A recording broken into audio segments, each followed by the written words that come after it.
বাসার ছাদের উপর থেকে লাশ উদ্ধার।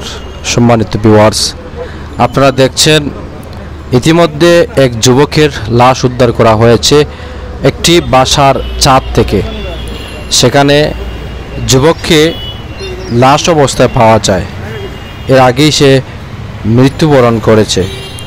ঘটনাটি ঘটেছে সিলেট নগরী মহানগর বারুদ থানা পয়েন্টে।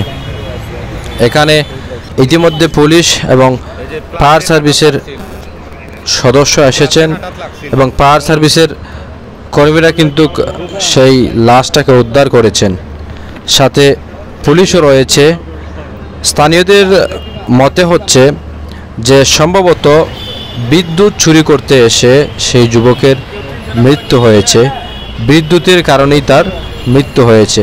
এখানে বিদ্যুতের তারের মধ্যে একটা প্লাস পাওয়া গেছে। আর সম্ভবত সেই বিদ্যুতের তারটি কাটার চেষ্টা করেছিল। আর এমনও তো অবস্থায় সেই বিদ্যুতের তারে লেগে যায়। লাগার ফলে কিন্তু তার সেখানেই মৃত্যু হয়।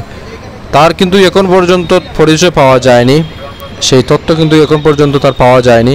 তার নাম এবং ঠিকানাও পাওয়া যায়নি। ইতিমধ্যে পুলিশ এবং ফায়ার সার্ভিসের কর্মীরা সেই লাশটাকে উদ্ধার করে থানায় নিয়ে যাচ্ছেন।